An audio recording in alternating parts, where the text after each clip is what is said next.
మరి ఇప్పుడు మనం రిబ్బన్ పకోడీకి కావాల్సిన పదార్థాలు ఏంటో చూద్దాం. రిబ్బన్ పకోడా తయారు చేయడానికి కావాల్సిన పదార్థాలు: బియ్యం పిండి పావు కప్పు, శనగపిండి 1 కప్పు, వేరుశనగ పలుకుల పొడి 2 టేబుల్ స్పూన్లు, అల్లం పేస్ట్ 1 టీ స్పూన్, వాము 1/2 టీ స్పూన్, వంట సోడా చిటికెడు, ఉప్పు తగినంత, కారం తగినంత, కరివేపాకు 2 రెమ్మలు, నూనె డీప్ ఫ్రై కి సరిపడా. ఓకే, మరి కావాల్సిన పదార్థాలు అన్ని చూసారు కదా. సో స్టార్ట్ చేద్దామా సుజాత గారు? సో ఫస్ట్ ముందుగా బియ్యం పిండి తీసుకోవాలి.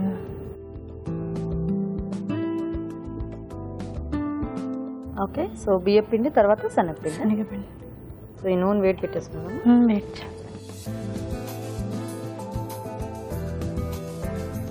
కొంచెం వాము, కొద్దిగా సోడా తీసి,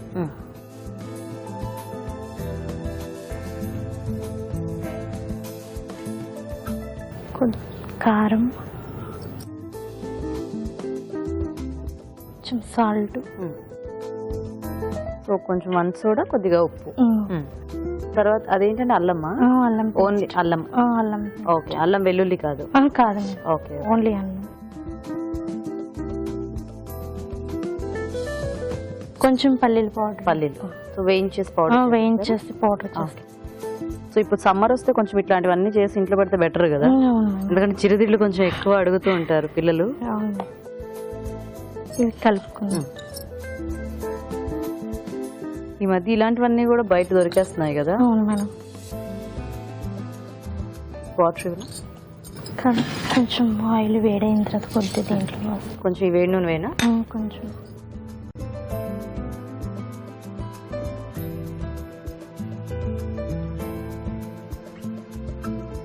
కొంచెం వేయనా?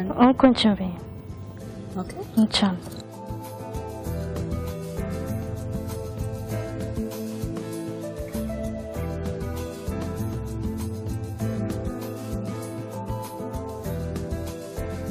సో ఇది పిండి కలుపుగానే మనం వెంటనే చేసేసుకోవచ్చు కదా, ఏం వెయిట్ చేయక. సో రెడీయా సుజాత గారు పిండి? Ready. Okay, so ribbon pakodi కాబట్టి మనకి గిద్దలో అది ఉంటుంది కదా ప్లేట్, అది పెట్టేసుకుంటే మనకి అలా వచ్చేస్తుంది.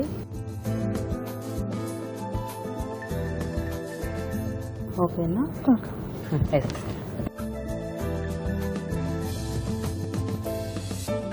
సో పిండి కొంచెం మెత్తగా కలుపుకుంటే మనకి ఈజీగా వస్తుంది కదా. అంటే మేడం మెత్తగా ఉంటే గట్టిగా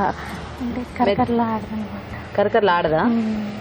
పిండి ఎలా మరి గట్టిగానే గట్టిగానే ఉంటేనే బాగా వస్తుంది.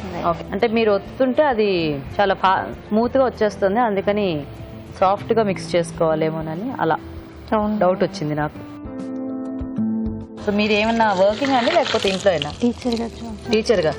మీరు టీచర్ గా జాబ్ చేస్తున్నారా? ఏ క్లాస్ పిల్లలకి చెప్తారు? నర్సరీకా? అది ఎక్కువ అరిచే పని లేదు కదా, అది ఎందుకంటే నాకు డౌట్ వచ్చింది మేడం. చిన్న పిల్లలతో ప్రాబ్లం అదే కదా. ఇప్పుడు వస్తుంది, వాయిస్ ఉంది బేసిక్, ఇంత అక్కడ దాకా లోపల తాళం వేసి పెట్టారు దాన్ని. అదే ఎందుకంటే టీచర్ అనగానే కొంచెం ఎంతైనా వాయిస్ పెద్దగా ఉంటుంది కదా. మీరు అప్పటి నుంచి నాకు చాలా ఇలా పెట్టుకుని వినాల్సి వస్తుంది మీరు ఏం చెప్తున్నారా అని. సో టీచర్ అయితే మీకు కూడా ఇప్పుడు సమ్మర్ హాలిడేస్ స్టార్ట్ అయ్యాయండి? లేదు మేడం, ఇప్పుడు క్యాన్వాసింగ్ జరుగుతుంది కదండి. Okay okay. ఇది ఎందుకు ఇచ్చారు మీరు? దోశ వేస్తున్నట్టు అనిపించింది. మా ఫ్రెండ్ హెల్ప్ చేస్తున్నాను. హెల్ప్ సరే,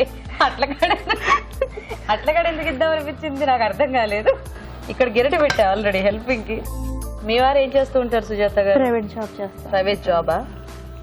సిరి, నీకేమన్నా పాటలు డాన్స్ ఇలా హాబీస్ ఉన్నాయా? డాన్స్ బాగా చేస్తారండి. బాగా చేస్తారు. 2 పాపలండి. 2 పాపలు. చిన్న పాప కూడా స్కూల్కి వెళ్ళిపోతుందా? చిన్న పాప కూడా సెకండ్ క్లాస్ కి వెళ్తాండి. ఓహో, ఈవిడ థర్డ్ ఆవిడ సెకండ్ అన్నమాట. 4th కి వెళ్తుందండి, ఆమె 2nd కి వస్తుంది. ఓహో, ఈవిడ 4th కదా. పాట పాడతావా ఏదైనా? పాడు. ఒక తోటలో ఒక కమ్మలో ఒక పువ్వు పూసింది, మహారాణిలా మహాలక్ష్మిలా ఆ పువ్వు నవ్వింది, అలాగే నవ్వుతూ ఉండాలని నింగే నీల వాగు వంక చెట్టు చీమ గువాగుడు ఆశీర్వదించాలి. లలలా అంతేనా? బాగుంది. నీకు ఈ పాట ఇష్టమా? బాగా సూపర్. ఇద్దరికి చాలా ఇష్టం అండి ఆ పాట. ఇద్దరికే? ఎందుకు? ఏమైనా స్పెసిఫిక్ రీజన్ ఉందా? తెలీదా? అంటే వింటే వాళ్ళకి బాగా నచ్చినట్టుందా? బాగా నచ్చింది. సో వేగిపోయాయా చక్కగా? వేగిపోయింది.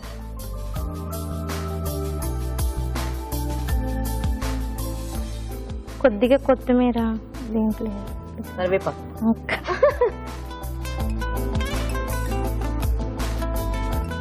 ఇవి కూడా పిండిలో కలిపేయాల్సిందే యాక్చువల్ గా.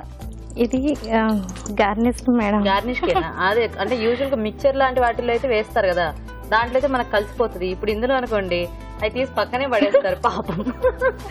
అట్రాక్షన్ గా అట్రాక్షన్ గా కనపడడానికి ఓకే, బట్ లోపలికి వెళ్ళాలి అంటే పిండిలో సన్నగా కట్ చేసేసేస్తే టేస్ట్ వైజ్ గా అట్లా శుభ్రంగా బాగుంటుంది.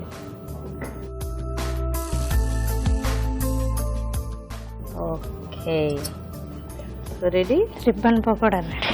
ఓకే ఓకే, మరి రిబ్బన్ పకోడా కూడా రెడీ అండి. టేస్ట్ చూసే ముందు తయారీ విధానం ఇంకోసారి చూద్దాం. రిబ్బన్ పకోడా తయారు చేసే విధానం: ఒక బౌల్లో బియ్యం పిండి, శనగపిండి, వంట సోడా, కారం, ఉప్పు, అల్లం పేస్ట్, వేరుశనగ పలుకుల పొడి, కొద్దిగా కాచిన నూనె వేసి తగినన్ని నీళ్లు పోసి ముద్దలా కలుపుకోవాలి. ఈ మిశ్రమాన్ని జంతికల గొట్టంలో ఉంచి కాగే నూనెలో రిబ్బన్ పకోడీలా వేసి డీప్ ఫ్రై చేసుకోవాలి. అంతే, రిబ్బన్ పకోడా రెడీ.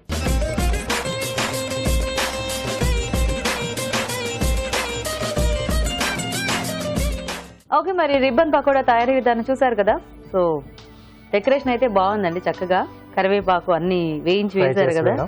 తీసుకోసి ఇది. ఓకే, తీసుకో.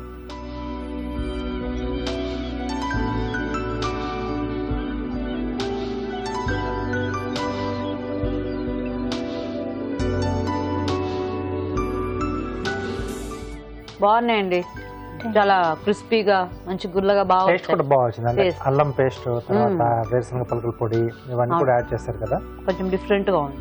ఎస్, టేస్ట్ అనేది బాగుంది, చాలా బాగున్నాయి. సో ఇద్దరికి కూడా అంటే ఇప్పుడు ఇలా హాలిడేస్ లో చేసి పెట్టుకోవడానికి కంఫర్ట్ గా ఉంటాయి. చేసి కొంచెం నిల్వ కూడా పెట్టేసుకోవచ్చు, ఫాస్ట్ గా కూడా చేసేసుకోవచ్చు. అంటే పెద్ద ప్రాసెస్ తో పని లేదు, ఉండదు. జస్ట్ అడిగిన వెంటనే జస్ట్ అలా వెంటనే చేసి ఇచ్చేసేది హ్యాపీగా. సో ఇద్దరు కూడా బాగా చేశారు.